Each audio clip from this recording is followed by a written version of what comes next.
حشر تک ڈالیں گے ہم پیدائش مولا کی نور، حشر تک ڈالیں گے ہم پیدائش مولا کی نور، مثل فارس نجد کے گلے گراتے جائیں گے، مثل فارس نجد کے گلے گراتے جائیں گے، خاک ہو جائیں عدو جل کر مگر ہم تو رضا، خاک ہو جائیں عدو جل کر مگر ہم تو رضا، دم میں جب تک دم ہے ذکر ان کا سناتے جائیں گے، دم میں جب تک دم ہے ذکر ان کا سناتے جائیں گے۔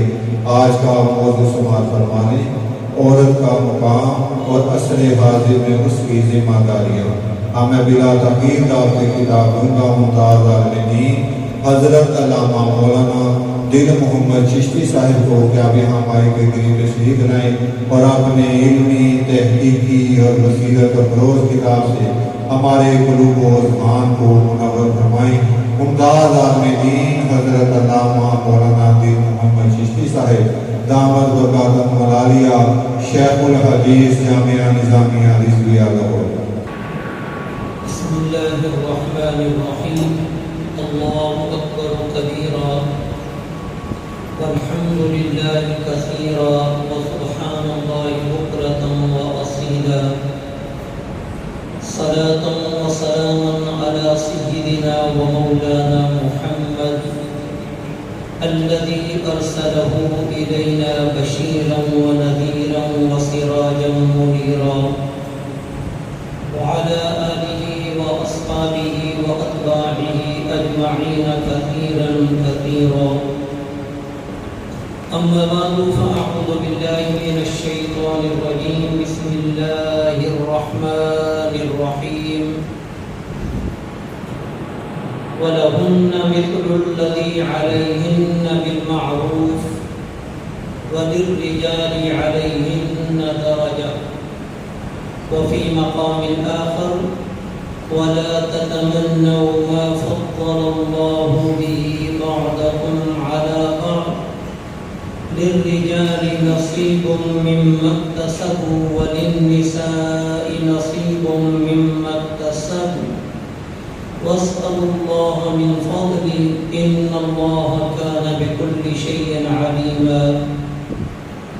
صدقت يا رب العالمين، وبلغنا رسولك النبي الكريم الأمين، ونحن على ذلك لمن الشاهدين والشاكرين، ببركة قوله سبحانه وتعالى إن الله وملائكته يصلون على النبي يا أيها الذين آمنوا صلوا عليه وسلموا تسليما۔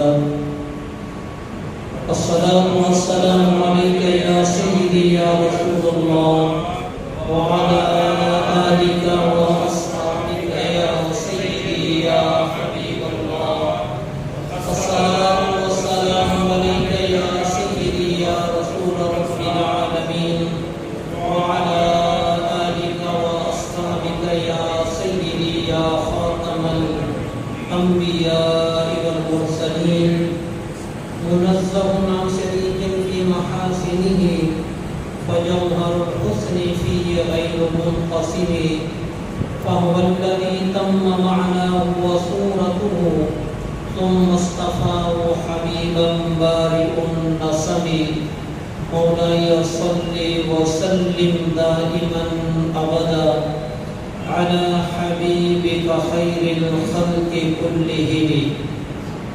اللہ تعالیٰ جل جلالہ کی بارگاہ احدیت و سمدیت میں کلمات حمد و ثنا بیان ہوئے، بارگاہ رسالت مآب صلی اللہ علیہ وآلہ وسلم میں درود و سلام کا نذرانہ عرض کیا گیا۔ جیسا کہ آپ نے آج کی اس محفل میلاد مصطفیٰ صلی اللہ علیہ وآلہ وسلم میں حاضر ہو کر عنوان سن لیا، عورت کا مقام اور عصر حاضر میں اس کے تقاضے، اس موضوع پر گفتگو کرنے کا شرف پانے لگا ہوں۔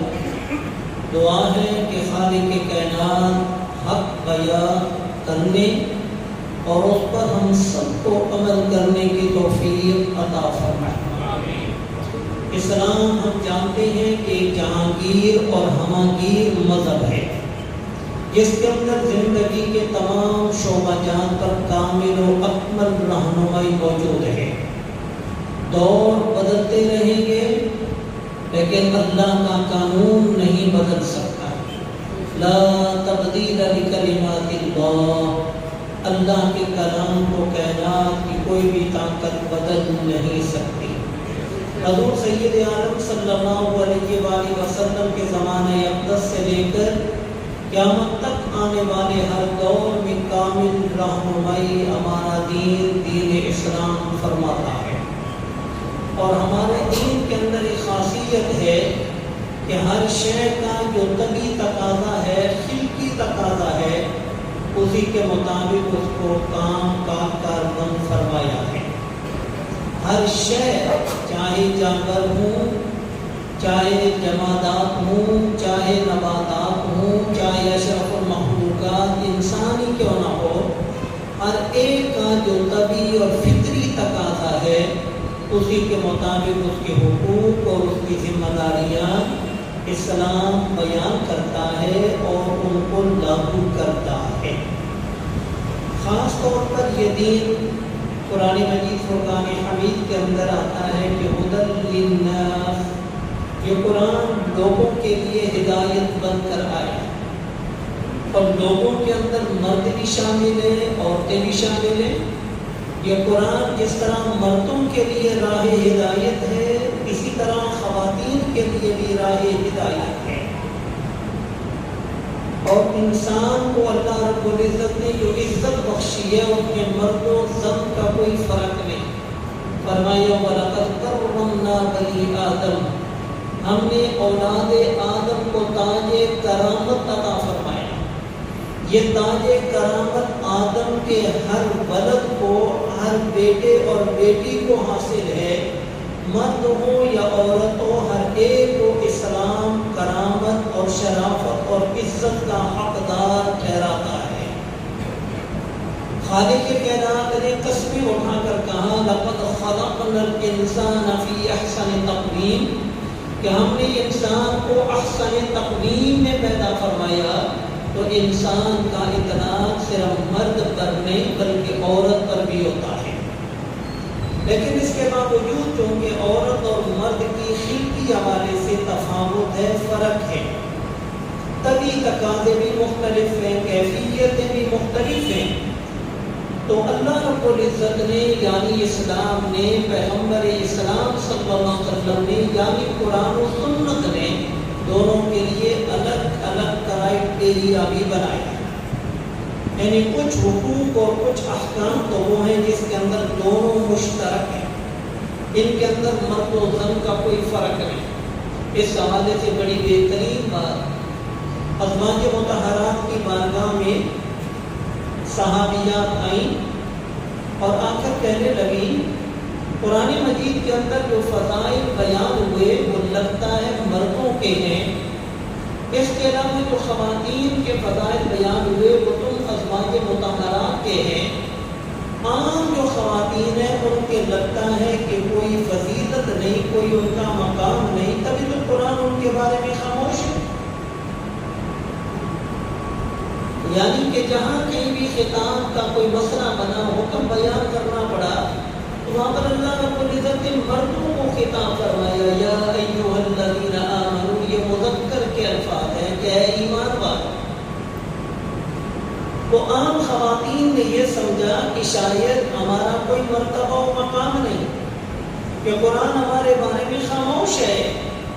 وہ ازواج مطہرات کی بارگاہ میں آئیں اور کہنے لگی تمہارا ذکر تو موجود ہے، تم تو ازواج مطہرات ہو، امہات المومنین ہو، لیکن عام عورتوں کا لگتا ہے کہ اللہ کی بارگاہ میں کوئی مرتبہ اور مقام نہیں ہے، حالانکہ ایسا نہیں۔ جو قرآن مجید کے اندر مردوں کے لیے احکام بیان کیے گئے ان میں سے عمومی طور پر وہ احکام عورتوں کے لیے بھی ہیں، لیکن مردوں کو مخاطب کیا گیا، عورتوں کو مخاطب نہیں کیا گیا۔ اس کے اندر کئی وجوہات ہیں. سب سے مین وجہ یہ ہے کہ عورت پردے کی چیز ہے. پردے کو پردے میں ہی رکھنا بہتر اور اچھا معلوم ہوتا ہے. لیکن وہاں کے جب دیگر خواتین نے، دیگر صحابیات نے اس اپنی بات کو ازواج مطہرات کی بارگاہ میں پیش کیا تو ازواج مطہرات امہات المومنین رضی اللہ تعالی عنہن اجمعین نے یہ واقعہ بارگاہ رسالت مآب میں عرض کر دیا. تو فوراً جبرائیل امین نازل ہوئے اور ایک لمبی آیت لے کر نازل ہوئے جس کے اندر مردوں اور عورتوں کا ایک جیسا کردار جو اللہ کو پسند ہے اللہ نے بیان فرما دیا. سورۃ الاحزاب کی آیت مبارکہ ہے ان المسلمین والمسلمات، مسلمین مسلمان مرد، المسلمات مسلمان عورتیں، ان المسلمین والمسلمات والمؤمنین والمؤمنات والقانتین والقانتات والصادقین والصادقات والصابرین والصابرات والخاشعین والخاشعات والمتصدقین والمتصدقات والصائمین والصائمات والحافظین فروجهم والحافظات والذاکرین اللہ کثیرا والذاکرات اعد اللہ لهم مغفرۃ واجرا عظیما. اللہ رب العزت نے دو سیدھے مختلف عبادتوں کو کا عنوان بنا کر مرد و زن کا الگ الگ ذکر کیا. مسلمان مرد، مسلمان عورتیں، ایمان والے مرد، ایمان والی عورتیں، اطاعت گزار مرد، اطاعت گزار عورتیں، اللہ سے ڈرنے والے مرد، اللہ سے ڈرنے والی عورتیں، صدقہ کرنے والے مرد، صدقہ کرنے والی عورتیں، اللہ کی بارگاہ میں اللہ کا ذکر کرنے والے مرد، اللہ کا ذکر کرنے والی عورتیں، اپنی ناموس کی حفاظت کرنے والے مرد، ناموس کی حفاظت کرنے والی عورتیں، روزہ رکھنے والے مرد، روزہ رکھنے والی عورتیں، اور آخر میں فرمایا اعد اللہ لهم اجرا عظیما. مسلمان مرد ہو یا مسلمان عورت، مومن مرد ہو یا مومن عورت، نماز مرد پڑھے یا عورت، روزہ مرد رکھے یا عورت، دونوں کے لیے اجر عظیم ہے. اجر کے اعتبار سے، آخرت کے اعتبار سے کوئی اللہ نے فرق نہیں رکھا. اور مین جو انسان کی تخلیق کا مقصد ہے وما خلقت الجن والانس الا ليعبدون، کہ اللہ نے انسان کو اور جن کو اپنی عبادت کے لیے پیدا کیا.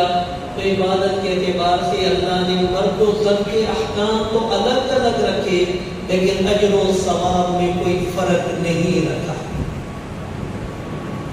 تو عورت کو ایک تو مقام یہ حاصل ہے کہ وہ انسان ہے، لیکن اس کو انسان تسلیم اسلام کرتا ہے، اللہ کا تسلیم کرتا ہے جس نے تخلیق فرمایا. انبیاء کرام اس کو تسلیم کرتے ہیں. لیکن اگر ہم دیگر مذاہب اور دنیا کے دیگر دانشوروں کو جب پڑھتے ہیں تو شرم و حیا سے گردن جھک جاتی ہے. زمانے جاہلیت میں عورت کو گھر کا سامان سمجھا جاتا تھا. عورت کسی شے کی مالک نہیں بن سکتی تھی. اگر اتفاق سے کوئی چیز اس کی ملک میں آتی تو اس کو مالکانہ حقوق حاصل نہ ہوتے. مردوں کو عورت پر بھی حق حاصل تھا اور عورت کے مال پر بھی حق حاصل تھا. عورت کو منڈیوں میں بیچا جاتا، عورت کو وراثت سے محروم سمجھا جاتا. ایک عرصہ کے بعد بالآخر یہ تصور کیا گیا کہ عورت انسان تو ہے لیکن مرد کی خدمت کے لیے پیدا کی گئی ہے، اس کا الگ سے اپنا کوئی مقام اور مرتبہ نہیں. یہ غیر مسلموں کے ہاں یہ رویے ہمیں نظر آتے ہیں، جبکہ اسلام کے اندر اگر دیکھا جائے تو عورت کا مقام سب سے پہلے دنیا کے اندر دین مصطفی کی علم بردار ایک خاتون ہے. سب سے پہلے اس دین پر اپنی جان قربان کرنے والی ایک خاتون ہے. سید عالم صلی اللہ علیہ وآلہ وسلم جب اس دنیا سے تشریف لے جاتے ہیں تو آپ کی آخری ملاقات ایک خاتون سے ہوتی ہے اور آپ کا سر انور حضرت عائشہ صدیقہ رضی اللہ تعالیٰ عنہ کی مبارک گود میں ہوتا ہے۔ عورت کو اسلام نے جو مقام بخشا وہ دنیا کے اندر کوئی مذہب اس مقام کے حوالے سے سوچ بھی نہ سکا۔ حضور علیہ السلام کی ولادت سے قبل، آپ کی آمد سے قبل ہم سنتے ہیں، قرآن بھی اس پر شاہد ہے کہ عورتوں کو زندہ دفن کر دیا جاتا، اور اس زندہ دفن کرنے پر لوگ فخر سمجھتے، اپنے آپ کو قابل فخر گردانتے کہ ہم نے ایک اچھا کام کیا۔ سید عالم صلی اللہ علیہ وآلہ وسلم نے ان بچیوں کی ولادت پر خوشیوں کا اظہار کرنے کا حکم دیا۔ ایک سفر کے موقع پر حضور علیہ السلام نے ارشاد فرمایا، میرے صحابہ ادھر دیکھتے ہو۔ صحابہ نے جب ادھر دیکھا تو ایک گھر تھا جو کہ پوکے نور بنا ہوا تھا، نور کی کرنیں وہاں سے نکل رہی تھی۔ حضور علیہ السلام نے فرمایا، تمہیں معلوم ہے کہ یہاں اس گھر کے اندر اتنی روشنی کیوں ہے، انوار کیوں برس رہے ہیں؟ عرض کیا، یا رسول اللہ، اللہ اور اس کا رسول بہتر جانے۔ تو آپ علیہ السلام نے فرمایا، اس گھر کے اندر اللہ نے بچی کو تخلیق فرمایا ہے، اس گھر کے اندر ایک بچی کی ولادت ہوئی ہے، جس کی وجہ سے اللہ انوار کی بارش نازل فرما رہا ہے۔ یہ ہے حضور علیہ السلام کی تعلیمات، اور آپ علیہ السلام کی خود اپنی عملی زندگی کو بھی دیکھا جائے تو اللہ تعالیٰ نے آپ علیہ السلام کو 4 بیٹیوں کا باپ فرمایا۔ اللہ تعالیٰ نے اپنے پیارے نبی علیہ السلام کو 4 بیٹیاں عطا فرمائیں، اور پھر حضور علیہ السلام نے ارشاد فرمایا کہ جس کو اللہ تعالیٰ نے بیٹیوں کی کفالت میں مبتلا فرمایا، ظاہر ہے کہ بیٹیوں کی تربیت ایک مشکل انداز میں ہوتی ہے، زمانے کی نظروں سے بچا کر رکھنا۔ ہر کوئی گھورنے کے لیے راستے میں چوک میں کھڑا ہے، باپ اپنی بیٹی کو لے کر بڑی مشکل سے اپنے گھر سے کالج، اور کالج سے اپنے گھر، سکول سے مدرسہ، مدرسہ سے گھر تک پہنچنا اس کے لیے مشکل ہو جاتا ہے۔ لیکن پیاری آقا ارشاد فرماتی ہے کہ جس کو اللہ نے بیٹیوں میں مبتلا کیا اور اس نے ان بیٹیوں کو اچھے طریقے سے پالا اور ان کی تربیت کی، ان کی تعلیم کی اور ان کو تعلیم دی، پھر ان کا نکاح کیا، فرمایا وہ اور میں قیامت کے دن یوں جنت میں داخل ہوں گے جس طرح یہ 2 انگلیاں ہیں۔ یہ عورت کا مقام اسلام بیان کر رہا ہے۔ اور ماں کے حوالے سے اگر دیکھا جائے، جب عورت ایک ماں کا روپ اختیار کرتی ہے، مجھے ایک بات یاد آ جاتی ہے، حضرت آدم علیہ السلام کے علاوہ جتنے بھی انبیاء کرام اس دنیا میں تشریف لائے، سب کو اللہ رب العزت نے عورتوں کی پھوک سے دنیا میں نازل فرمایا۔ حضرت عیسیٰ علیہ السلام اگرچہ بن باپ پیدا ہوئے، لیکن وہ بھی اپنی ماں کی گود میں تشریف لائے۔ یعنی کوئی بھی نبی آدم علیہ السلام کے سوا نہیں ہے کہ جس کو اپنی ماں کی گود میں بیٹھنے کا، ماں کی گود میں پرورش پانے کا شرف نہ ملا ہو۔ یہ اللہ رب العزت نے عورتوں کو مقام عطا فرمایا کہ عورتیں گرچہ نبی نہیں ہوئی لیکن نبی کی مائیں ضرور ہوئی ہیں۔ اور حضور علیہ السلام نے ارشاد فرمایا کہ ماؤں کے قدموں کے نیچے اللہ نے جنت رکھی، جس کا مطلب یہ کہ ماؤں کی خدمت کرو گے تو اللہ رب العزت تمہیں جنت عطا فرمائے گا، اپنی رضا عطا فرمائے گا۔ پر کہ وہ باتیں ہیں جو میں اور آپ ہم سب لوگ جانتے ہیں، آج ضرورت اس بات کی ہے کہ عورت کو اس کا مقام سمجھایا جائے۔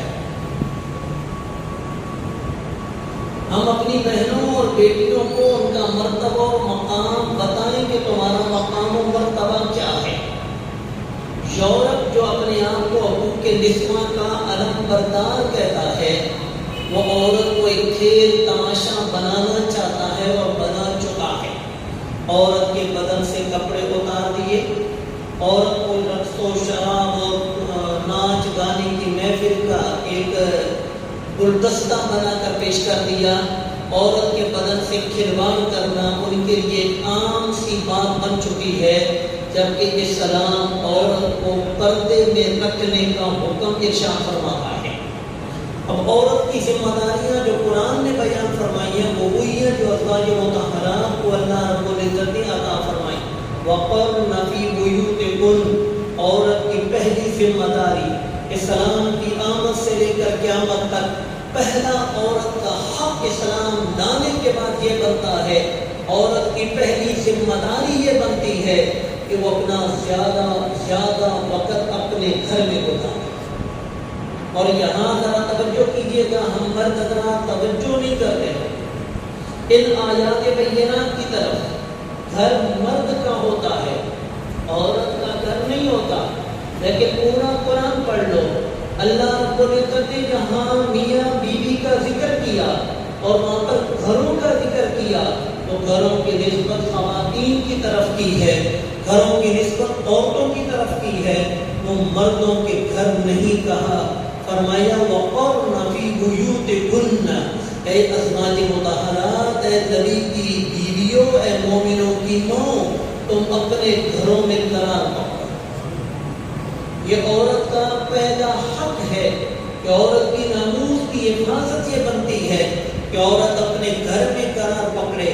وَقَرْنَ فِي بُيُوتِكُنَّ وَلَا تَبَرَّجْنَ تَبَرُّجَ الْجَاهِلِيَّةِ الْأُولَىٰ، اس طریقے پر بناؤ سنگھار زائد نہ کرو جس طرح کہ پہلی جاہلیت کے اندر بناؤ سنگھار عورتیں کر کے اپنا ظاہر کیا کرتی تھی۔ یعنی مطلب بننے سورنے سے اسلام نے منع نہیں کیا، لیکن جاہلیت اولا کے انداز میں بناؤ سنگار کا اظہار کرنا یہ منع ہے۔ آج ہم جاہلیت آخرہ سے گزر رہے ہیں۔ پڑھی ہے نا آپ نے ایک حدیث پاک کہ حضور علیہ السلام نے ارشاد فرمایا قرب قیامت عورتیں لباس پہننے کے باوجود برہنہ بدن ہوں گی۔ علماء اس کا مطلب یہ بیان کرتے تھے کہ لباس تو ان کے بدن پر ہوگا لیکن ان کے اندر دلوں میں ایمان نہیں ہوگا، اس وجہ سے وہ ایمان سے خالی ہوں گی۔ لیکن آج لباس بھی ایسا ہے کہ لباس نام کا لباس رہ جاتا ہے، پورا بدن برہنہ مردوں کے سامنے خواتین اس کو یوں پیش کرنا اپنا فخر، اپنا فیشن، اپنی تعظیم اور پڑھا لکھا اس کو کہا جاتا ہے۔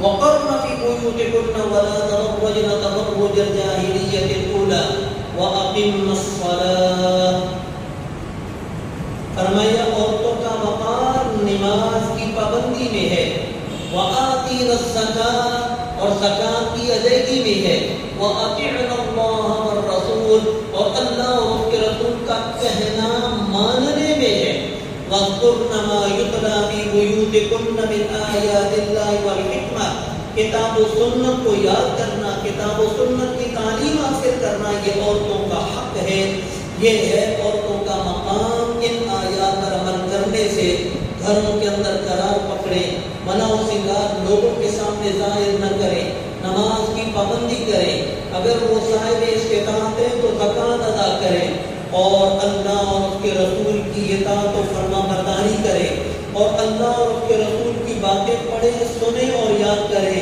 یہ ہے خواتین کی ذمہ داری۔ یہ رسول اللہ صلی اللہ علیہ وسلم کے دور میں بھی یہ ذمہ داریاں تھیں، آج بھی یہی ذمہ داریاں ہیں۔ آگے ہم ذرا چلتے ہیں تو جو دور گزرتا جا رہا ہے فتنوں کا دور آتا جا رہا ہے، اور فتنے کا تعلق دین کے ساتھ ہوتا ہے۔ یہ جو فتنہ کا لفظ استعمال کیا گیا قرآن مجید کے اندر یا حدیث پاک کے اندر کہ فتنوں کا دور آئے گا، ان فتنوں سے مراد وہ پریشانیاں ہیں جن کا تعلق ہمارے ایمان کے ساتھ ہے۔ تو لہذا عصر حاضر کے اندر جب پرفتن زمانہ آ چکا ہے تو ہماری عورتوں کی ذمہ داریاں بڑھ جاتی ہیں کہ وہ خود بھی ایمان والیاں بنیں اور اپنی نسلوں کو بھی ایمان کی اور اسلام کی تعلیمات سے روشناس کروائیں، کیونکہ حضور علیہ السلام نے ماں کی گود کو پہلی درسگاہ قرار دیا، بلکہ ایک غیر مسلم نے بھی کہا تھا اگر تم چاہتے ہو کہ معاشرے کے اندر اچھے لوگ تمہیں ملے، یعنی اچھا معاشرہ تم تشکیل دینا چاہتے ہو، تو اس کے لیے ایک کام کرو، اچھی عورتیں لے آؤ، میں تمہیں اچھا معاشرہ تشکیل دے دوں گا۔ تو معاشرے کی اچھائی کا تعلق بھی غیر مسلم بھی سمجھتے کہ اس کا تعلق عورتوں کے وجود کے ساتھ ہے۔ حضور سید عالم صلی اللہ علیہ وآلہ وسلم نے جس قدر خواتین کی تربیت فرمائی، آپ اندازہ لگائیے کہ ازواج مطہرات کی بارگاہ میں صحابیات آ کر کہنے لگی کہ حضور علیہ السلام مردوں کو تو تبلیغ فرماتے ہیں، مردوں کو تو وعظ فرماتے ہیں، مردوں کو تو نصیحت فرماتے ہیں، ہم خواتین کو آپ علیہ السلام باز نہیں فرماتے۔ تو آپ علیہ السلام نے خواتین اسلام سے کہا کہ تم ہفتے میں ایک دن جمع ہو جایا کرو، میں تمہیں بھی باز و نصیحت کر دیا کروں گا۔ چنانچہ اسی باز و نصیحت کے حوالے سے آپ علیہ السلام نے ارشاد فرمایا، سب سے بڑی صبر کی بات، عورتوں کا صبر وہ بھی قابل دید ہوا کرتا ہے، کیونکہ عورت کی تکلیف مرد کی تکلیف سے کئی گنا زیادہ ہوتی ہے۔ بیٹا یا بیٹی فوت ہو جائے، باپ کو بھی صدمے سے گزرنا پڑتا ہے، لیکن یہی صدمہ ماں کو شدید صدمہ پہنچتا ہے۔ حضور علیہ السلام نے فرمایا، جس خاتون کے 3 بچے فوت ہو جائیں تو وہ بچے اس کے لیے جہنم سے آر ہوں گے۔ ایک عورت نے عرض کیا، یا رسول اللہ جس کے 2، آپ نے فرمایا 2 بھی آر ہوں گے۔ عرض کیا گیا، یا رسول اللہ جس کا 1، فرمایا 1 بچہ بھی اس کے لیے جنت کا ضامن ہوگا۔ حضرت عائشہ صدیقہ نے عرض کیا، یا رسول اللہ اگر کسی عورت کا کوئی بھی بچہ فوت نہ ہو یا پیدا ہی نہ ہو تو اس کا آگے انتظام کرنے والا کون ہوگا؟ آپ نے فرمایا، انا فرط لہا، ایسے خاتون کا انتظام میں خود کرنے والا ہوں گا۔ یہ حدیث بطور حوالہ پیش کی ہے کہ ازواج مطہرات نے حضور علیہ السلام کیا کیا، یا رسول اللہ صحابیات یہ چاہتی ہیں کہ ہفتے میں ایک دن ان کو بھی دیا جائے۔ اسی طرح بخاری شریف کی حدیث پاک ہے کہ حضور سید عالم صلی اللہ علیہ وسلم عید کے موقع پر جب مردوں کو بات فرما چکے ہوتے تو پھر عورتوں کی طرف تشریف لے آتے اور عورتوں کو بھی بات کرتے، عورتیں بھی سوال کرتی، عورتیں بھی اپنے سوالوں کے جوابات پاتی۔ مسجد نبوی میں ایک مرتبہ حضور علیہ السلام نے خطبہ ارشاد فرمایا، توجہ کیجیے گا، یہی وہ تربیت ہے جو حضور علیہ السلام نے ہماری فرمائی ہے۔ آپ علیہ السلام نے نماز پڑھائی تو نماز کے بعد آپ علیہ السلام نے فرمایا، مرد بھی اپنی جگہ پر بیٹھے رہیں اور عورتیں بھی اپنی جگہ پر بیٹھی رہیں، کوئی بھی اپنی جگہ سے اٹھ کر جانے نہ پائے۔ جب تمام کے تمام لوگ بیٹھے رہے، حضور علیہ السلام نے فرمایا کہ پتہ ہے کہ میں تم سے کیا کہنے والا ہوں؟ انہوں نے عرض کیا، یا رسول اللہ آپ جانے اور آپ کا رب جانے۔ آپ علیہ السلام نے چند تربیت پر مشتمل جملے ارشاد فرمائے، ان میں سے ایک جملہ یہ ارشاد فرمایا کہ جب مرد اپنی بیوی کے پاس جاتا ہے یا بیوی اپنے مرد کے پاس آتی ہے تو پھر 2 پردے تمہیں نصیب ہوتے ہیں، ایک پردہ تم خود اپنے اوپر ڈالتے ہو اور ایک پردہ اللہ کی طرف سے تم پر ڈالا جاتا ہے۔ تو صحابیات اور صحابی کہنے لگے، یا رسول اللہ بالکل ایسا ہی۔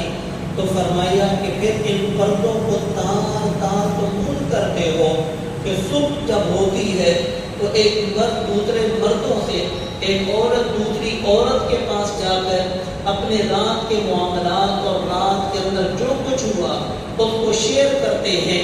حضور علیہ السلام نے فرمایا، کیا ایسا نہیں؟ تو اتنے میں ایک خاتون گھٹنوں کے بل کھڑی ہوئی اور کہنے لگی، یا رسول اللہ بالکل مردوں میں بھی یہ معاملہ ہے اور عورتوں کے اندر بھی یہ بات ہے۔ تو آپ علیہ السلام نے فرمایا، لیسوا بخیارکم، یہ اچھے لوگوں کا کام نہیں۔ یعنی آپ علیہ السلام نے چھوٹی چھوٹی باتوں کی بھی تربیت ہمیں دی ہے۔ آج ہمارے معاشرے کے اندر جو سب سے بڑی برائی پائی جا رہی ہے وہ یہ ہے کہ وہاں پر مرد اپنے گھر کے معاملات کو دیگر مردوں کے ساتھ اور عورتیں اپنے شوہر کے معاملات کو دوسرے عورتوں کے ساتھ ذکر کرتی ہیں. حضور علیہ السلام نے اس کو اچھے لوگوں کا عمل پسند نہیں فرمایا بلکہ اس کو برے لوگوں کا عمل قرار دیا. یہ عمل اس امت کے اندر نہیں ہونا چاہیے. اسی طرح حضور سید اعظم صلی اللہ علیہ وآلہ وسلم کی بارگاہ میں خواتین کو یہ حق حاصل تھا. ایک شخص اپنی بیٹی پکڑ کر بارگاہ رسالت ماں میں آیا اور کہنے لگا یا رسول اللہ صلی اللہ علیہ وآلہ وسلم اس کے خاندان کے لوگوں نے مجھ سے اس کا رشتہ مانگا تو میں نے ہاں کر دی ہے. اب میں اس کو کہتا ہوں کہ تو وہاں نکاح کرنے کے لیے رضامند ہو جا. یہ وہاں نکاح نہیں کرنا چاہتی. اب آپ اندازہ لگائیے ایک باپ اپنی بیٹی کو لے کر بارگاہ رسالت امام میں آیا کہنے لگا یا رسول اللہ یہ وہاں نکاح نہیں کرنا چاہتی میں اس کے لیے وہاں پر نکاح کو پسند کرتا ہوں. تو آپ علیہ السلام نے اس خاتون سے کہا کہ تم وہاں کیوں نہیں نکاح کرنا چاہتی. اس نے عرض کیا یا رسول اللہ مجھے آپ بتائیے نکاح کے حقوق کیا ہیں. جب آپ علیہ السلام نے اس کو نکاح کے حقوق بتائے اس نے پھر اپنی رائے حضور علیہ السلام کی بارگاہ میں پیش کر دی. لگے ہاتھوں مجھے ایک اور واقعہ یاد آیا. صحابہ کرام میں سے ایک غلام صحابی تھے جن کا نام تھا حضرت مغیث رضی اللہ تعالیٰ عنہ. شکل و صورت سے اتنے پیارے نہیں تھے اور ان کی بیوی کا نام حضرت بریرہ تھا اور بڑی خوبصورت تھی. وہ بھی باندھی اور وہ تھا غلام. ایک غلام کا ایک باندھی کے ساتھ نکاح ہو چکا ہے. اب ہوا یوں کہ حضرت بریرہ رضی اللہ تعالیٰ عنہ کسی طرح مختلف آقاؤں سے ہوتے ہوتے حضرت عائشہ صدیقہ رضی اللہ تعالیٰ عنہ کے ہاں آ گئے. حضرت عائشہ صدیقہ رضی اللہ تعالیٰ عنہ نے حضرت بریرہ کو آزاد کر دیا. آج ایک اسلام کا ایک اور مسئلہ بھی سنیے. جب عورت کو آزاد کر دیا جائے اور اس کا نکاح غلامی کی حالت میں ہو چکا ہو تو اسلام اس عورت کو پورا حق دیتا ہے چاہے وہ اپنے نکاح کو برقرار رکھے چاہے نکاح کو ختم کرے. اس کو خیار عتق کہتے ہیں. حضرت بریرہ کا جب نکاح ہوا تھا مغیث کے ساتھ اس وقت حضرت بریرہ باندھی تھی اور باندھی اپنا نکاح خود نہیں کر سکتی بلکہ اس کا آقا اپنی مرضی سے جہاں چاہے نکاح کر دے. یہ باندھیوں پر حق ہے مردوں کو کہ آقا اپنی باندھی کا جہاں چاہے نکاح کر دے. باندھی سے مرضی معلوم کرنے کی کوئی ضرورت نہیں. باندھی راضی ہو یا ناراض ہو آقا کو یہ حق حاصل ہے کہ وہ اپنی باندھی کا جہاں چاہے نکاح کر دے. آج آزاد عورتوں کے ساتھ ایسا کیا جا رہا ہے بلکہ کئی معاملات ایسے سامنے آتے ہیں. ایک لڑکی کو بن مرضی کے ایک دوسرے خاندان کے ساتھ صرف جھگڑے کو ختم کرنے کے لیے بیان دیا جاتا ہے. لڑکی کی مرضی تک معلوم نہیں کی جاتی تو یہ باندھیوں پر یہ حق حاصل تھا آقاؤں کو کہ آقا لوگ اپنی باندھیوں کا نکاح اپنی مرضی سے جہاں چاہیں کر دیں. حضرت بریرہ کا نکاح ان کے آقاؤں نے حضرت مغیث رضی اللہ تعالیٰ عنہ سے کر دیا. اب حضرت بریرہ رضی اللہ تعالیٰ عنہ آزاد ہو گئی اور آخر میں آزاد کرنے والی حضرت عائشہ صدیقہ رضی اللہ تعالیٰ عنہ تھی. اب حضرت بریرہ کو یہ حق ملا چاہے تو وہ مغیث کے ساتھ اپنے نکاح کو قائم رکھیں چاہے تو وہ مغیث کے نکاح کو ختم کر دیں. حضرت بریرہ نے یہ حق استعمال کرتے ہوئے اس نکاح کو ختم کرنا چاہا. کہا کہ میں حضرت مغیث کے ساتھ نہیں رہ سکتی. اس کی وجہ حضرت بریرہ انتہائی خوبصورت اور مغیث جو تھے وہ ادنا شکل والے تھے. اتنی اعلیٰ شکل اتنے خوبصورت نہ تھے. اب حضرت مغیث کا عالم یہ دور رسالت ماں کی بات سنا رہا ہے. حضرت مغیث کا عالم یہ کہ وہ گلیوں میں روتے آنسو بہاتے بریرہ بریرہ کی صدا لگاتے، بریرہ کے پاؤں میں اپنی پگڑی رکھتے اور کہتے بریرہ مجھ پر ترس کھاؤ، اس نکاح کو باقی رکھو، اس نکاح کو ختم نہ کرو۔ لیکن بریرہ حق اسلام کو استعمال کرتے ہوئے اس نکاح کو ختم کرنے کے لیے تلی ہوئی تھی۔ پھر آخر حضرت مغیث نے سفارشیں ڈلواتے آخری سفارش حضور علیہ السلام کی ڈلواتے، پہلے ابو بکر صدیق سے کہا، عمر فاروق سے کہا، انہوں نے بھی حضرت بریرہ سے بات کی، لیکن بریرہ اب اندازہ لگائیے اسلام کا ابتدائی دور ہے، بریرہ کو کوئی مجبور نہیں کر سکتا۔ بالآخر حضور علیہ السلام نے حضرت بریرہ سے کہا کہ بریرہ مغیث کے بارے میں کچھ سوچو۔ عرض کیا یا رسول اللہ صلی اللہ علیہ وسلم کیا مطلب؟ فرمایا مطلب یہ ہے کہ مغیث کے ساتھ اپنے نکاح کو برقرار رکھو۔ عرض کیا یا رسول اللہ بتائیے یہ آپ کا حکم ہے یا آپ کی رائے ہے؟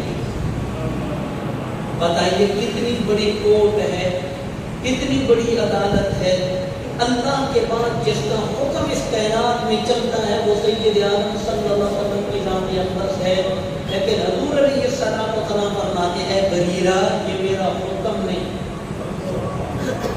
یہ اسلام نے تمہیں حق دیا، چاہو تو تم مغیث کے ساتھ نکاح کو برقرار رکھو، چاہو تو تم نکاح ختم کر دو، میں ایک سفارش پیش کر رہا ہوں، اپنی رائے پیش کر رہا ہوں۔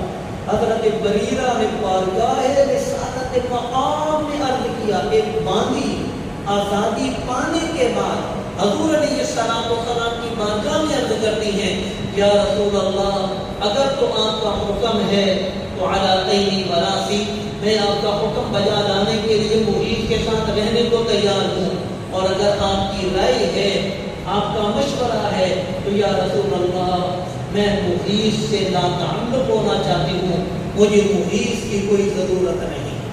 اب بتائیے اس واقعہ سے پتہ چلا کہ اسلام نے عورت کو کتنا بڑا حق عطا کیا۔ سفارشیں تمام کی تمام آئیں، حضور سید عالم صلی اللہ علیہ وسلم سے بڑھ کر کسی کی سفارش کہاں چل سکتی ہے، لیکن حضرت بریرہ عرض کرتی ہے یا رسول اللہ اگر تو آپ کی رائے ہے تو پھر میں مغیث کے ساتھ رہنا پسند نہیں کرتی، میں مغیث سے ختم کرنا چاہتی ہوں اپنا نکاح۔ حضرت مغیث سے حضرت بریرہ نے نکاح ختم کر دیا، نکاح ختم ہو گیا۔ وحی کا زمانہ ہے، نزول آیات کا زمانہ ہے، یقین جانیے ایک آیت بھی حضرت بریرہ کی مذمت میں نہیں نازل ہوئی۔ یہ ہے اسلام نے عورت کو حق دیا۔ اسی طرح ایک خاتون بارگاہ رسالت مقام میں آئی اور آ کر کہنے لگی یا رسول اللہ صلی اللہ علیہ وسلم میرے باپ نے میری مرضی کے بغیر میرا نکاح فلاں جگہ پہ کر دیا ہے، میں عاقلہ بالغہ ہوں، میرا نکاح میرے باپ نے مجھ سے پوچھے بغیر فلاں جگہ پر کر دیا ہے۔ آپ نے یہ سلام اس عورت کو کہا جاؤ اپنے باپ کو بلا کر لاؤ۔ جب اس کا باپ آیا آپ علیہ السلام نے فرمایا تو نے اپنی بیٹی سے پوچھے بغیر اس کا نکاح فلاں جگہ پہ کیوں کر دیا؟ کہا یا رسول اللہ میں باپ ہوں۔ تو بیٹی نے کہا کہ یا رسول اللہ آخرکار ہم سے بھی تو رائے لینی چاہیے تھی نا۔ تو حضور علیہ السلام نے فرمایا اے لڑکی تجھے حق حاصل ہے، تو چاہے تو باپ کے کیے نکاح کو نافذ کر دے، چاہے تو باپ کے کیے نکاح کو فسخ کر دے۔ اور عورت نے عرض کیا یا رسول اللہ میں باپ کے کیے نکاح کو ختم تو نہیں کرنا چاہتی۔ تو پھر آپ نے فرمایا پھر میرے پاس کیوں آئی ہو؟ کہا یا رسول اللہ میں اس لیے آئی ہوں تاکہ ہمارے مردوں کو پتہ چل جائے کہ عورتوں کا نکاح عاقلہ بالغہ لڑکی کا نکاح اس کی مرضی کے بغیر اس کا باپ بھی نہیں کر سکتا۔ یہ ہے اسلام کے اندر حقوق عورتوں کے حوالے سے۔ زمانے جاہلیت کے اندر اور یہی آج بھی فضا بنی ہوئی ہے، عورتوں کو وراثت سے یکسر محروم کر دیا جاتا ہے، جبکہ اللہ رب العزت نے قرآن مجید میں ارشاد فرمایا للرجال نصیب مما ترک الوالدان والاقربون وَلِلنِّسَاءِ نَصِيبٌ مِّمَّا تَرَكَ الْوَالِدَانِ وَالْأَقْرَبُونَ مِمَّا قَلَّ مِنْهُ أَوْ كَثُرَ. فرمایا جس طرح مردوں کا وراثت میں حصہ ہے اسی طرح عورتوں کا بھی وراثت میں حصہ ہے. یعنی جس طرح کے مرد وارث بنتا ہے اسی طرح عورت بھی اپنے ماں باپ اور دیگر قریبی رشتہ داروں کے ترکہ کا وارث بنتی ہے. وہ الگ بات ہے کہ اللہ رب العزت نے عورتوں کو وراثت میں سے مردوں کی بنسبت حق کم دیا اور اس کو غیر مسلم لے کر اعتراض کرتے ہیں کہ اسلام کے اندر عورت کے ساتھ ظلم ہوا کہ اس کو 1/2 مرد کا آدھا حصہ وراثت ملتی ہے. اگر لڑکا اور لڑکی بہن بھائی ماں باپ کے وارث بن رہے ہوں تو لڑکے کو 2 حصے ملتے ہیں اور لڑکی کو 1 حصہ ملتا ہے. تو یہ عورت پر ظلم ہے جبکہ ایسا نہیں. ایسا اس وجہ سے نہیں کہ عورت کے ذمے اخراجات نہ ہونے کے برابر ہیں. اگر وہ بیٹی ہے تو اس کے اخراجات کا ذمہ دار اس کا باپ ہے. اگر وہ بہن ہے تو اس کے اخراجات کا ذمہ دار اس کا بھائی ہے.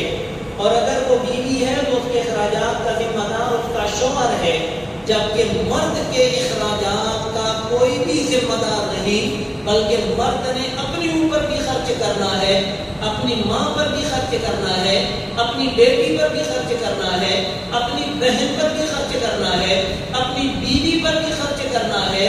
تو اس وجہ سے مرد کو اللہ نے وراثت میں حق زیادہ دیا کیونکہ اس کے اخراجات عورت کی بنسبت کئی گنا زیادہ ہیں.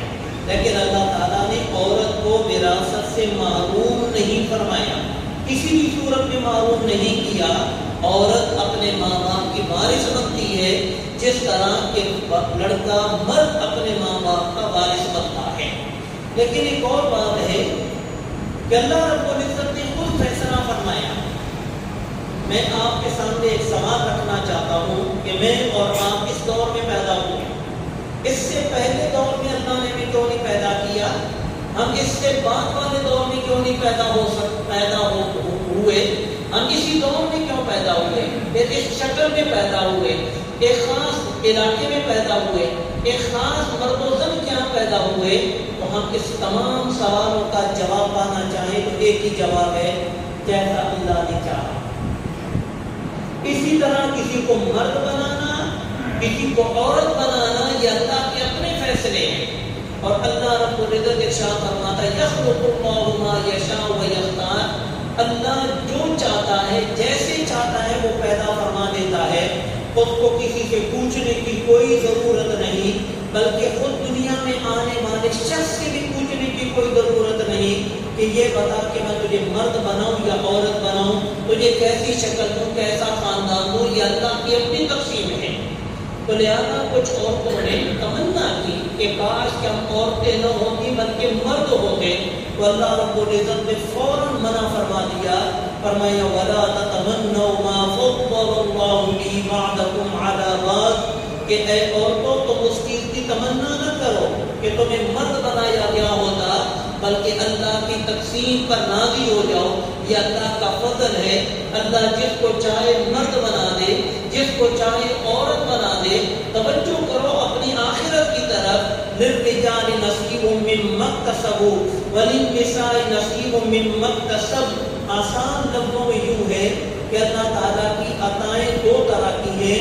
ایک ہے اللہ تعالیٰ کی وہ عطائیں جو کہ وحدی ہیں, جن کے اندر بندے کا کوئی عمل دخل نہیں, شکل و صورت, قد کاٹ, خاندان, جو بھی اللہ نے یہ عطا فرمایا یہ وحدی اللہ تعالیٰ کی عطائیں ہیں.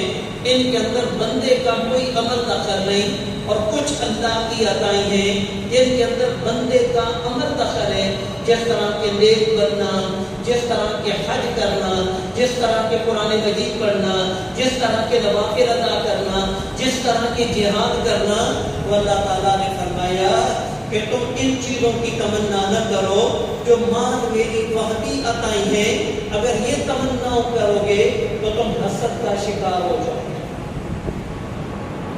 مردوں کو عورتوں سے حسد ہوگا, اور آج کے دور کے اندر تو اندازہ لگائیے کہ مرد عورتیں ہونا پسند کر رہے ہیں. مسجد کی یہ مسلط, ورنہ اگر اگر دیکھا جائے تو جگہ جگہ پر چوکوں میں دیکھو تو عورتیں مردوں کا لباس پہنے ہوئے کم نظر آتی ہیں، لیکن جگہ جگہ پر مرد عورتوں کا لباس پہن کر کیا سے کیا کرتب دکھا رہے ہیں۔ یہ بھی دور آج ہم نے دیکھنا۔ اس دور میں عورتوں نے تمنا کی کاش کہ ہم مرد ہوتے، اس لیے تمنا کی تاکہ ہم امامت کرتے، تاکہ ہم جہاد میں جاتے، تاکہ ہم رسول اللہ صلی اللہ علیہ وسلم کے شانہ بشانہ چلتے۔ لیکن آج مرد ہو کر اعلیٰ صنف والی چیز ہو کر ادنا بننے کی کوشش کرتے ہیں۔ مجھے یہ مثال یاد آ جاتی ہے کہ حضرت موسیٰ علیہ السلام کی قوم کو اللہ نے من و سلوہ عطا کیا۔ انہوں نے کہا کہ ہم من و سلوہ پر صبر نہیں کر سکتے، آرام طعام واحد، یہ ایک جیسا کھانا روزانہ میں صبح شام کھانے کو ملتا ہے، حالانکہ وہ بے تکلف بے تکلیف ملتا تھا، نہ پکانے کی ضرورت نہ کچھ محنت کی ضرورت، آج ایک کے پاس اس کی مقدار کے مطابق من و سلوہ نازل ہو جاتا۔ انہوں نے کہا کہ ہمیں ساگ چاہیے، ہمیں دالیں چاہیے، ہمیں پیاز چاہیے، ہمیں لہسن چاہیے، ہمیں گیہوں گندم چاہیے۔ تو اللہ تعالیٰ نے فرمایا أَتَسْتَبْدِلُونَ الَّذِي هُوَ أَدْنَىٰ بِالَّذِي هُوَ خَيْرٌ، کیا تم اعلیٰ چیز کے بدلے میں ادنا لینا چاہتے ہو؟ تو اللہ کا ہم شکر ادا کریں کہ اللہ تعالیٰ نے ہمیں مردوں کی صورت عطا فرمائی ہے، اور عورتوں کو بھی شکر ادا کرنا چاہیے کہ اللہ تعالیٰ نے انہیں عورت بنایا ہے۔ مجھے مرد و عورت کے حوالے سے ایک واقعہ یاد آیا، وہ قرآن مجید کے اندر فرقان حمید کے اندر ہے۔ دو بادشاہوں کا ذکر ہے، ایک عورت بادشاہ ہے اور ایک مرد بادشاہ ہے، اور اللہ تعالیٰ نے یہ دونوں واقعات اکٹھے ذکر فرمائے۔ پہلے عورت کا واقعہ ذکر کیا ایک سورت کے آخر میں، اور اگلی سورت کی شروع میں مرد کا ذکر کیا۔ ایک مرد بادشاہ ہوا، ایک عورت بادشاہ ہوئی، دونوں کے سامنے دو الگ الگ پیغمبروں نے دعوت حق رکھی، لیکن مرد عناد کا شکار ہو کر دعوت حق کو قبول نہ کر سکا، اور عورت بادشاہ ہونے کے باوجود اس نے دعوت حق کو قبول کر لیا۔ اب بتائیے کہ مرد افضل ہوا یا عورت؟ اس سے پتہ یہ چلا کہ بسا اوقات عورتیں مردوں سے افضل ہوا کرتی ہیں۔ وہ واقعہ میں تفصیلاً یوں بیان کر دیتا ہوں کہ حضرت سلیمان علیہ السلام کو ہدہد نے کہا انی وجدت امرأۃ تملکہم، کہ میں چلتے چلتے اڑتے اڑتے ایک علاقے میں گیا، سبا شہر کے اندر، وہاں پر ایک عورت ہے، تعجب کی بات یہ کہ وہ ملکہ ہے، اور اگلے تعجب کی بات یہ کہ وہ اوتیت من کل شیء مبین، اس کے پاس دنیا کی ضرورت کا ہر ساز و سامان موجود ہے، اور تیسری تعجب کی بات یہ ہے کہ بھئی وہ لوگ سورج کو سجدہ کر رہے ہیں۔ حضرت سلیمان علیہ السلام نے ملکہ بلقیس کو تخت سمیت منگوایا، تو اس کے سامنے ملکہ بلقیس کے سامنے دعوت اسلام رکھی، تو ملکہ بلقیس نے کیا کہا؟ اسلمت، کہ میں فوراً اللہ کے حضور اپنی گردن چکاتی ہوں۔ اب یہ خاتون ہے، اس کے سامنے دعوت حق رکھی گئی، اس نے پوری دعوت حق کو سنا اور فوراً دعوت حق کو قبول کیا، اور حضرت سلیمان علیہ السلام کے محل میں داخل ہونے کا ذکر تو قرآن میں ملتا ہے، لیکن وہاں سے نکلنے کا ذکر نہیں ملتا۔ اس سے اگلی سورت کے اندر، سورت القصص کے اندر، ایک بہت بگڑے بادشاہ مرد کا ذکر ہے، فرعون کا، جس کے سامنے موسیٰ علیہ السلام نے طرح طرح کے معجزات پیش کیے، لیکن وہ انکاری رہا، اس نے دعوت حق کو قبول نہیں کیا۔ نتیجہ یہ نکلا کہ دریا اور سمندر کے اندر اللہ تعالیٰ نے اس کو غرق کر دیا۔ تو لہذا پتہ یہ چلا، اسی طریقے پر آپ یہ دیکھیے کہ حضرت آسیہ جو کہ فرعون کی بیوی ہے، ماحول کیسا کفر اور شرک کا ماحول، الوہیت کا ماحول، کہ فرعون اپنے آپ کو خدا کہتا تھا، خدائی دعویٰ جن کے گھر میں چلتا تھا، لیکن اس کے باوجود حضرت آسیہ اسلام قبول کر گئی، موسیٰ علیہ السلام پر ایمان لائی، اور اللہ رب العزت نے ان کو جنت کی اعلیٰ ترین عورتوں میں شامل فرما دیا۔ لہذا پتہ چلا آخرت کی برکات پانے کے لیے مرد و زن کا کوئی فرق نہیں، بلکہ آج ہی میں نے ایک حدیث پاک پڑھی ہے، بلکہ اس حدیث پاک کو سننے سے قبل آج گھریلو جو ماحول ہے نا وہ ہمارا بڑا پریشان کن ہے، وہ محبتیں نہیں ہیں میاں بیوی کے درمیان جو ہونی چاہیے تھی۔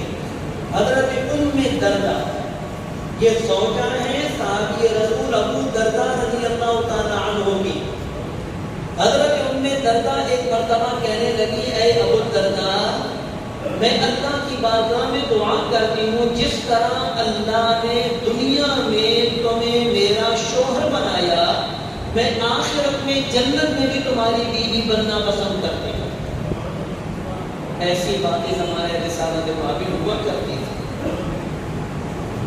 ام دردہ کہنے لگی، اے ابو دردہ جس طرح اللہ تعالیٰ نے مجھے دنیا میں تمہاری بیوی بنایا ہے، میں آخرت میں بھی چاہتی ہوں کہ تمہاری بیوی ہی رہوں۔ حضرت ابو دردہ نے کہا پھر وعدہ کرنا ہوگا، ایگریمنٹ کرنا ہوگا، ہو سکتا ہے کہ میں پہلے فوت ہو جاؤں تو میرے فوت ہونے کے بعد تم بیوہ ہو جاؤ گی، اور بیوہ کو نکاح کا حق حاصل ہے۔ اگر تم یہ چاہتی ہو کہ جنت میں بھی تم میری بیوی ہی بن کر رہو تو پھر میرے بعد کسی اور سے نکاح نہ کرو۔ اور حضرت ام دردہ رضی اللہ تعالیٰ عنہ بڑی سمجھدار اور خوبصورت اور پڑھی لکھی خاتون تھی۔ جب ابو دردہ رضی اللہ تعالیٰ عنہ وصال فرما گئے تو پھر حضرت امیر معاویہ رضی اللہ تعالیٰ عنہ جیسے صحابی، آپ جانتے ہیں حضرت امیر معاویہ رضی اللہ تعالیٰ عنہ کو کہ بڑے زبردست خوبصورت صحابی تھے اور بہت بڑے بادشاہ تھے۔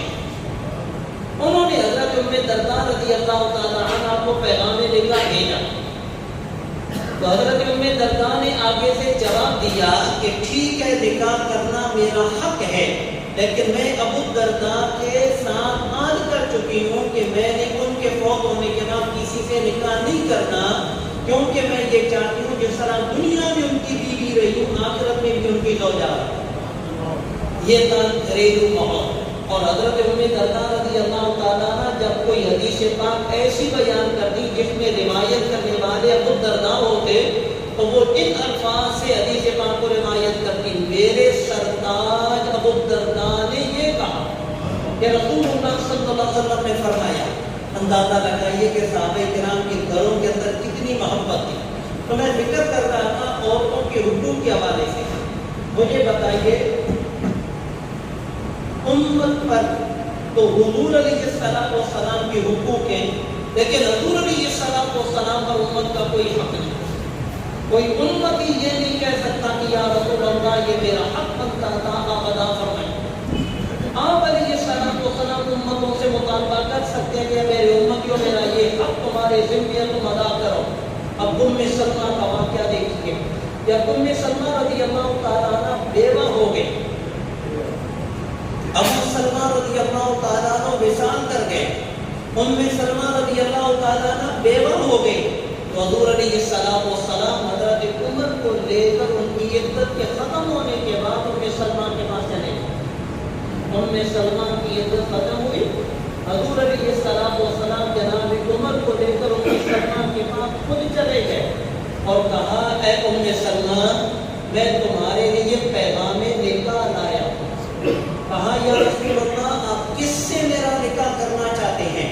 آپ علیہ السلام نے فرمایا، میں اپنے آپ سے تمہارا نکاح کرنا چاہتا ہوں۔ اللہ اکبر۔ اب ام سلمہ رضی اللہ تعالیٰ عنہ بہت جلیل القدر صحابیہ ہیں، وہ عرض کرنے لگی، یا رسول اللہ میں معذرت چاہتا ہوں، میں آپ سے نکاح نہیں کر سکتا۔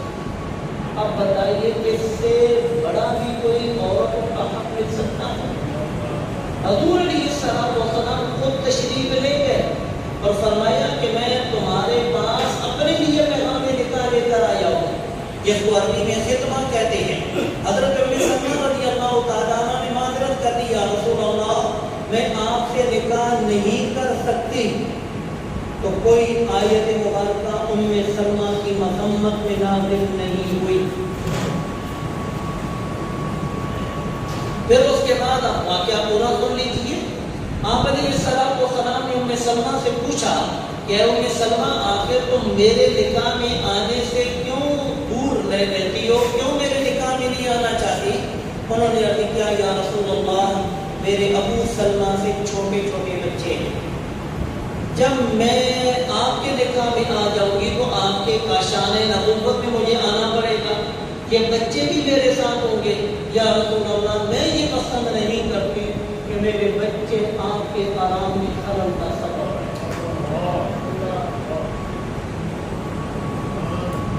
تو حضور علیہ السلام نے پھر پیغام بھیجا، اگر تمہارا یہ مسئلہ ہے تو اس کا حل میرے پاس موجود ہے، تمہارے بچوں کا کوئی مسئلہ نہیں۔ انہوں نے عرض کیا یا رسول اللہ اگر ان کا حل موجود ہے اور یہ آپ کو کوئی پرابلم نہیں ہے تو ام سلمہ کو آپ سے بڑھ کر کوئی شخصیت پسند بھی نہیں ہے۔ پھر آپ علیہ السلام نے ام سلمہ رضی اللہ تعالیٰ عنہ سے نکاح فرمایا۔ اسی طرح گھر کا ماحول حضور علیہ السلام نے ہم نے نہ دراصل ایک قرآن مجید کے اندر ایک لفظ استعمال ہوا، ہمارے آقا حضرت نے اس کا ترجمہ تو بڑا زبردست کیا لیکن ہم لوگ اس ترجمہ کو سمجھ نہیں سکے۔ الرجال قوامون علی النساء، مرد عورتوں پر افسر ہے، یہ ترجمہ تو بہت پیارا ہے۔ اب مجھے بتائیے کہ ہم نے افسر کا ترجمہ کیا سمجھا؟ ہم نے سمجھا افسر کا ترجمہ یہ ہے کہ جس کے دانتوں پر مسکراہٹ نہ آئے، ہر وقت غصے میں لال پیل نظر آئے، ہر ایک کو ٹھکرائے، ہر ایک پر غرور اور تکبر کرے، ہر ایک کو حقیر اور ذلیل سمجھے، ہر ایک کو پریشان کرے، اس کا نام ہمارے عرف میں افسر کہا جاتا ہے۔ کہا نہیں جاتا کہ مثال کے طور پر ابھی کوئی چیز ادھر پڑی ہوئی ہو تو میرے سامنے ہو تو میں آپ کو کہوں کہ بھائی یہ اٹھا کر ادھر رکھ دیں تو آپ کہیں گے تم افسر لگے۔ یعنی کیا مطلب؟ وہ موج خیال ایک کتاب ہے، چھوٹا سا رسالہ وہ پڑھا کریں، وہ ڈاکٹر صاحب کا ہے، تو وہ ڈاکٹر صاحب بہت پیارا جملہ اس پہ لکھتے ہیں، کہتی ہیں کہ میں نے بہت سے لوگوں کو جو غیر معذور تھے ان کو معذوری کی حالت میں دیکھا۔ پوچھا گیا کہ وہ کیسے؟ کہا کہ جب تک ان کو افسر نہیں بنایا گیا تھا وہ غیر معذور تھے، عام طریقے پر لوگوں سے زندگی گزار رہے تھے، لیکن افسر بننے کے بعد اب حضرت کا عالم یہ ہے کہ گلاس میں پانی میں خود نہیں ڈال سکتے، نوکر ڈال کر دے تو ٹھیک ہے، نہیں تو خود پیاسا مرتا رہے گا، خود جگ سے پانی گلاس میں ڈال کر نوش نہیں فرمائے گا۔ تو ہم نے بھی اپنے گھروں کے اندر افسر کا معنی یہ سمجھ رکھا ہے معذرت کے ساتھ کہ ہم نے گھر میں جانا ہے تو افسر بن کر رہنا ہے، جبکہ حضور علیہ السلام سے بڑھ کر گھر کا افسر کون ہو سکتا ہے؟ حضور علیہ السلام کپڑوں کو خود پیوند لگا دیا کرتے تھے، بکری کا دودھ خود دو لیا کرتے تھے، اپنے جوتوں کو خود درست فرما لیا کرتے تھے، حضرت عائشہ کے ساتھ بہت سے کاموں میں ہاتھ بٹایا کرتے تھے۔ تو آپ علیہ السلام نے گھر کا ماحول ایسا نہیں رکھا ہوا تھا، بلکہ آپ علیہ السلام کے گھر کے ماحول کے اندر خوش طبی کا عنصر بہت عمدہ اور اچھے انداز میں پایا جاتا تھا۔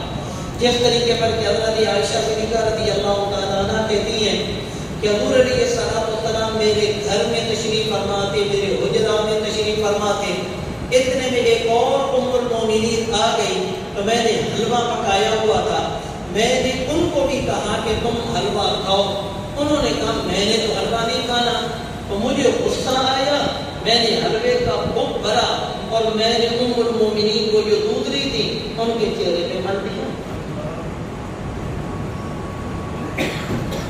اور حضور علیہ السلام پاس تشریف فرما ہے، حضور علیہ السلام نے دوسری ام المومنین رضی اللہ تعالیٰ عنہ سے کہا کہ لو بدلا، اشارہ کیا لو بدلا، اور حضرت عائشہ صدیقہ رضی اللہ تعالیٰ عنہ فرماتی ہیں کہ میں حضور علیہ السلام کے مبارک قدمین کے ساتھ بیٹھی ہوئی تھی، آپ علیہ السلام نے آگے سے قدم کو ہٹا دیا، یعنی دوسری ام المومنین کو پورا موقع ملا، انہوں نے فوراً حلوے سے جناب لب بھری اور میرے منہ پر مل دیا حضرت عائشہ صدیقہ فرماتی ہیں میں نے دیکھا کہ حضور علیہ السلام مسکرا رہے ہیں۔ اس حوالے سے ایک حدیث پاک ذرا سنیے گا، بڑی مزیدار حدیث پاک ہے۔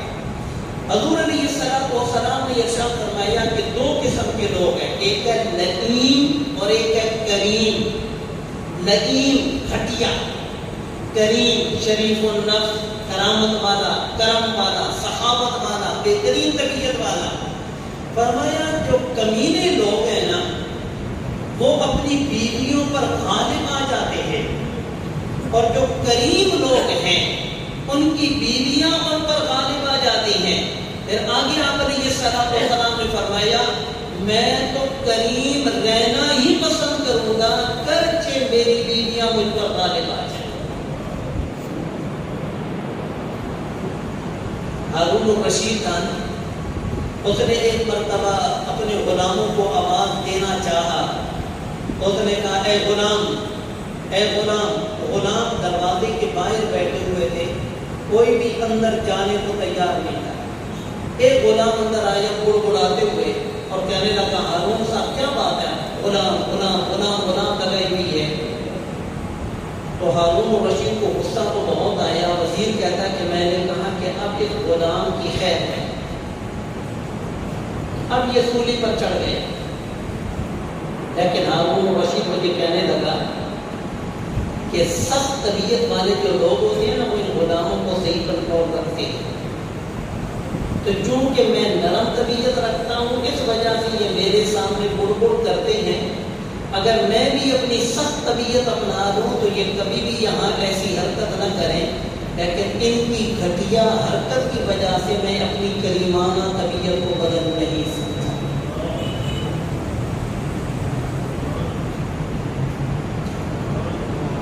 زیادہ تر میں ان مسائل کو لے کر چل رہا ہوں جو ہمارے معاشرے کے اندر ہمارے لیے پرابلم کا سبب ہے۔ ایک خاتون ہیں جن کے بارے میں پوری قرآن مجید کی ایک آیت نازل ہوئی، ان کے شوہر نے ان کو ایک طلاق دی، 3 طلاقیں نہیں، ایک طلاق دینے کے بعد یا 2 طلاقیں دینے کے بعد مرد اگر اس عورت سے نکاح دوبارہ کرنا چاہے تو نکاح کر سکتا ہے۔ عدت کے اندر تو بغیر نکاح کے اس کو بیوی بنا کر گھر لے کر جا سکتا ہے، اور عدت ختم ہو گئی ہے تو وہ دوبارہ نکاح کر سکتا ہے۔ تو وہ صحابی رسول کہتے ہیں کہ میری بہن کو میرے بہنوئی نے طلاق دے دی، طلاق دینے کے بعد عدت ختم ہو گئی۔ جب عدت ختم ہوئی تو کئی لوگوں نے پیغام نکاح بھیجا، تو میرے پہلے والے بہنوئی نے بھی پھر سے پیغام نکاح بھیج دیا میری بہن کو۔ میں نے کہا میں اپنی بہن کا تمہارے ساتھ نکاح نہیں کروں گا، میں نے پہلے دیکھ لیا، تم نے پہلے طلاق دی ہے، میری بہن کی عدت ختم ہو چکی ہے، اب میں اپنی بہن تمہارے نکاح میں نہیں دوں گا۔ پتہ ہے پھر کیا آیت نازل ہوئی؟ جبکہ عورت کی پسند یہ تھی کہ میں اپنے پہلے شوہر کے ساتھ دوبارہ نکاح میں چلی جاؤں۔ اللہ تعالیٰ نے فرمایا وَإِذَا طَلَّقْتُمُ النِّسَاءَ فَبَلَغْنَ أَجَلَهُنَّ فَلَا تَعْضُلُوهُنَّ أَن يَنكِحْنَ أَزْوَاجَهُنَّ إِذَا تَرَاضَوْا بَيْنَهُم بِالْمَعْرُوفِ۔ فرمایا کہ اگر کوئی عورت اپنے پہلے شوہر سے نکاح کرنا چاہتی ہے فَلَا تَعْضُلُوهُنَّ، تو اس عورت کو اپنے پہلے شوہر سے نکاح کرنے سے نہ روکو۔ وہ صحابی رسول کہتے ہیں کہ اس آیت کے نازل ہونے کے بعد میں نے اپنی بہن کا نکاح سابق بہنوئی سے کر دیا۔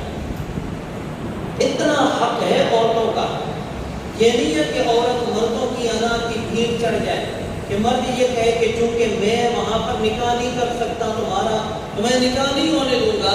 اللہ تعالیٰ فرماتا ہے کہ اگر ایک عورت ایک جگہ پر نکاح کرنے میں رغبت رکھتی ہے تو تمہاری انا کا مسئلہ درمیان میں رکاوٹ نہ بنے، تم اس عورت کو اس مرد کے ساتھ نکاح کرنے کا پورا حق دو۔ اب حضور علیہ السلام کی 4 بیٹیاں ہیں، کیا آپ علیہ السلام نے بیٹیوں سے بن پوچھے نکاح کیا؟ حالانکہ آپ علیہ السلام اگر بن پوچھے بھی نکاح کرتے تو آپ کو پورا حق حاصل تھا، کیونکہ آپ کی بیٹیاں بھی ہیں اور آپ کی امتیاں بھی ہیں، اور امتی کو حضور علیہ السلام جہاں کھڑا کر دیں امت کو وہاں پر ہٹنے کا کوئی حق حاصل نہیں۔ اتنا خوبصورت انداز ذرا سمجھیے گا، آج ہم اپنی بیٹیوں کو جان بوجھ کر، میں ایک لفظ کہنے لگا معذرت کے ساتھ، ہم اپنی بیٹیوں کو جان بوجھ کر حیا کے پردے سے نکالنا چاہتے ہیں۔ لڑکی دیکھنے آئے، ہم نے اپنی بیٹی کو بنا سنوار کر ان کے سامنے پیش کر دیا، یہ طریقہ کار درست نہیں ہے۔ اس طرح بیٹیوں کی عزت اور رسپیکٹ پر بھی حرف آتا ہے۔ جب وہ لڑکے والے دیکھ کر انکار کر جاتے تو پھر کیا بنتا ہے بیٹی کا؟ پھر کئی لڑکیاں ڈپریشن کا شکار ہو جاتی ہیں۔ اب طریقہ کار وہ ہے جو حضور علیہ السلام نے اپنایا۔ جب آپ کی پہلی بیٹی حضرت زینب بنت محمد صلی اللہ علیہ وآلہ وسلم جوان ہوئی تو حضور علیہ السلام گھر میں تشریف لائے، یہ محسوس کراتے ہوئے کہ زینب کو نہیں پتا کہ میں آ چکا ہوں۔ اب سمجھ گئے ہوں گے کہ آپ کوئی بات کرنا چاہتے تھے زینب کے متعلق، زینب کی ماں خدیجہ الکبریٰ ملیکۃ العرب رضی اللہ تعالی عنہا سے، لیکن آپ علیہ السلام زینب کو یہ محسوس کرا رہے تھے کہ زینب یہ سمجھے کہ شاید میں جہاں نہیں ہوں۔ تو آپ علیہ السلام نے حضرت خدیجہ سے کہا کہ اے خدیجہ، زینب کے بارے میں ابو العاص یعنی تمہارے بھانجے نے پیغام نکاح بھیجا ہے، اب زینب کی اس کے بارے میں رائے کیا ہے؟ آپ علیہ السلام یہ بات کر رہے تھے حضرت خدیجہ سے، پردے میں حضرت زینب سن رہی تھی اور حضرت زینب کو یہ محسوس کرایا جا رہا تھا کہ زینب کو آواز نہیں آ رہی، جبکہ آواز ان تک قصداً پہنچائی جا رہی تھی۔ حضرت زینب کے بارے میں حضور علیہ السلام نے مرضی معلوم کرنے کے لیے حضرت خدیجہ سے کہا کہ زینب کے بارے میں ابو العاص نے پیغام نکاح بھیجا ہے۔ جب دیکھا کہ زینب نے پر کوئی رد نہیں کیا، کوئی پریشانی کا لفظ نہیں بولا، کوئی انکار کی صورت نہیں اختیار کی، تو حضور علیہ السلام نے حضرت زینب کا نکاح ابو العاص رضی اللہ تعالیٰ عنہ سے کر دیا۔ یہ ایک طریقہ کار ہوتا، ہم تھوڑا سا خود بھی اپنے آپ کو بدلیں۔ اگر بیٹی کو انہوں نے دیکھنے آنا ہے تو وہاں پر پوری بارات کو دیکھنے کی کوئی ضرورت نہیں ہے، لڑکی کی ماں آ جائے، لڑکے کی ماں آ جائے، لڑکے کی بہن آ جائے، بچی کو دیکھ لے۔ اب ہم نے اپنی بچیوں کو نیلامی کا مال بنا رکھا ہے، معاذ اللہ، یہ بہت غلط بات ہے جو کہ درست نہیں ہے، بلکہ معاذ اللہ کئی بچیوں کا مجھے فون آیا، کہتے ہیں کہ استاد جی آپ ہمیں بتائیے کہ وہ لڑکے والے کہہ رہے ہیں کہ تصویریں بھیجو۔ اچھا، اب اس سے اگلی مصیبت یہ ہے کہ لڑکے والے تقاضا کرتے ہیں کہ لڑکی لڑکے کے ساتھ فری ہو جائے، بلکہ کہیں چائے وائے برگر کھانے کے لیے ساتھ چلی جائے، جبکہ ابھی تک منگنی بھی نہیں ہوئی۔ اور ہم اس لالچ میں ہوتے ہیں کہ کسی طریقے پر بیٹی کا رشتہ یہاں پر بن جائے۔ اس لالچ کو اور اس غرض کو پورا کرنے کے لیے ہم ان گھٹیا حرکتوں کے بھی مرتکب ہو جاتے ہیں، جبکہ اسلام کے اندر اس کی قطعاً کوئی اجازت نہیں ہے۔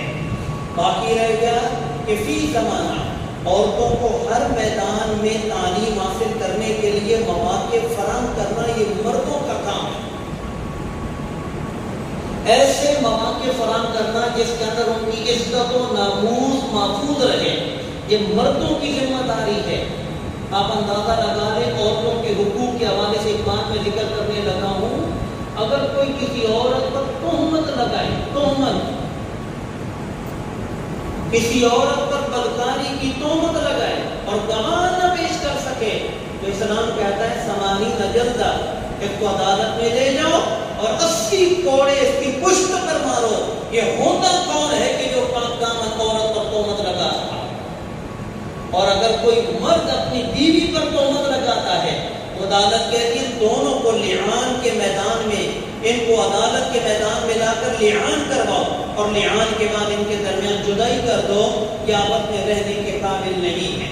بلکہ یہاں تک اللہ تعالیٰ نے ارشاد فرمایا ان الذين يرمون المحصنات الغافلات المؤمنات لعنوا في الدنيا والآخرة، کہ وہ لوگ کہ جو ایسی پاک دامن عورتوں پر بدکاری کی تہمت لگاتے ہیں جنہیں وہ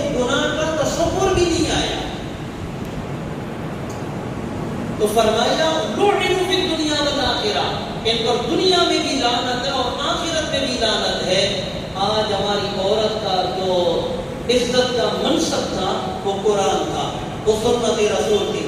میں آپ کے سامنے عورتوں کا کردار اگر پیش کرنا چاہوں تو مجھے بتائیے حضرت عائشہ صدیقہ رضی اللہ تعالیٰ عنہ. صحابہ کرام تین طرح کے ہیں: مقصرین، متوسطین اور مقلین. مقصرین ان صحابہ کو کہتے ہیں کہ جن سے کم از کم 1000 سے زیادہ احادیث روایت کی گئی. اور متوسطین ان صحابہ کرام کو کہتے ہیں کہ جن سے 1000 سے کم احادیث روایت کی گئی ہیں. اور مقلین ان صحابہ کرام کو کہتے ہیں کہ جن سے 100-200 احادیث روایت کی گئی ہیں. تو مقصرین جن سے 1000 یا 1000 سے زیادہ احادیث روایت کی گئی، ان میں سے جہاں ابو ہریرہ رضی اللہ تعالیٰ عنہ اور عبداللہ بن عمر کا نام سر فہرست ہے، اس سر فہرست کے اندر نام حضرت عائشہ صدیقہ رضی اللہ تعالیٰ عنہ کا. حضرت عائشہ صدیقہ رضی اللہ تعالیٰ عنہ اپنے بھائیوں کو، اپنے بھتیجوں کو پڑھایا کرتی تھی اور پردے میں اجنبی مردوں کو بھی پڑھایا کرتی تھی.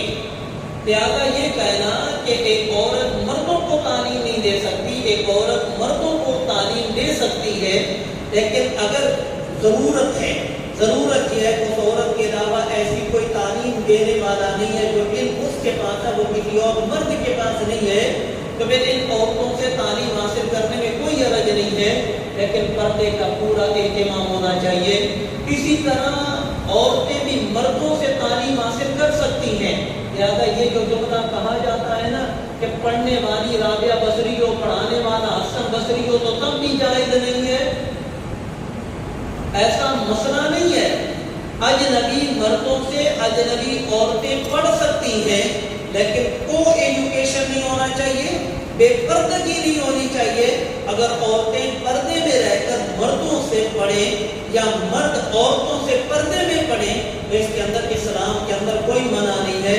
منع جو بات ہے وہ یوں کہ فلا اخطعن بالقول، کہ عورت کو چاہیے کہ اجنبی مرد سے لچکدار لہجے میں بات نہ کرے، کہ فیطمع الذی فی قلبی مرض، کہ وہ لوگ کہ جو دل کے روگی ہیں وہ عورتوں کے بارے میں تمنا نہ کرنے لگ پڑے، تمنا کرنے لگ پڑے. اور عورت کا گھر میں رہنا ٹھیک ہے، یہ وقار ہے اور عزت، لیکن اس کا یہ مطلب نہیں ہے کہ عورت کو ضرورت ہو پھر بھی وہ گھر سے نہیں نکل سکتی. ازواج مطہرات، صحابہ کرام، صحابیات رضوان اللہ علیہم اجمعین، صحابہ کرام کی بیویاں کئی مرتبہ اپنے گھر کے کام کاج کے علاوہ باہر کے کام کے لیے بھی جایا کرتی تھی.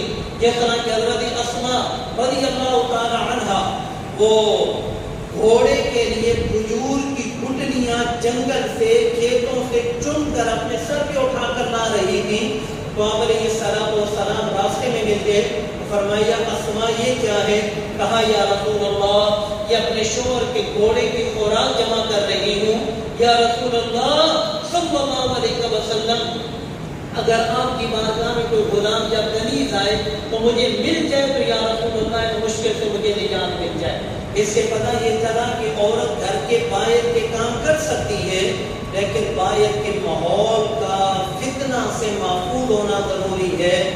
ہم مصیبتیں خود مرد کھڑے کرتے ہیں، پھر رونا بھی ہم خود ہی روتے ہیں. آج بچیوں کے لیے باہر نکلنے سے تنگی ہم مردوں کی وجہ سے. پہلے تو یہ تھا کہ آپ نے یہ کہا تھا کہ عورتیں اگر بے پردہ ہو کر نکلتی ہیں تو ان کو مرد پریشان کرتے ہیں.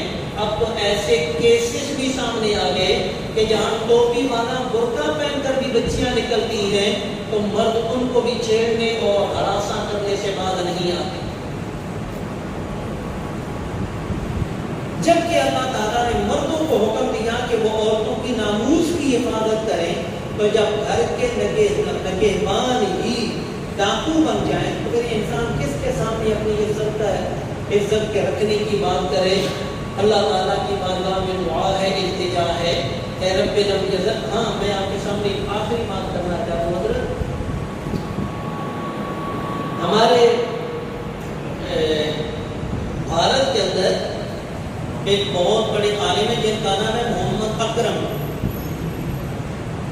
انہوں نے ایک کتاب لکھی ہے جس کے اندر 1000 محدثات کا ذکر کیا ہے. 1000 محدثات. یہ لفظ ذرا سنیے گا، محدثات ان خواتین کو کہا جاتا ہے جنہوں نے حدیث پر کام کیا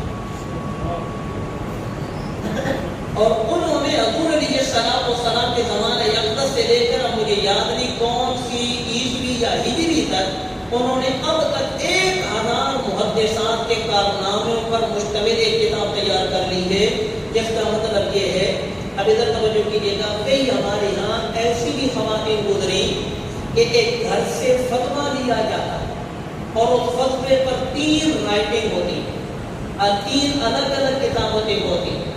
باپ بھی فتوے کی کچھ رہنے لکھتا، بیٹی بھی فتوے کی کچھ رہنے لکھتی اور شوہر بھی فتوے کی کچھ رہنے لکھا کرتا۔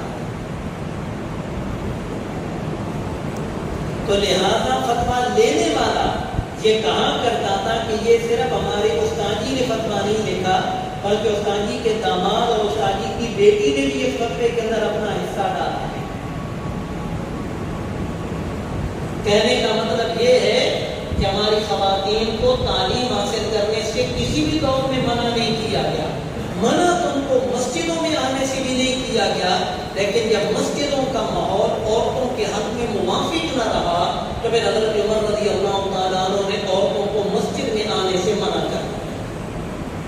اللہ تعالیٰ کی بارگاہ میں دعا ہے، التجا ہے، اے رب العزت ہمیں اپنے حقوق پورے کرنے کی توفیق عطا فرمائے۔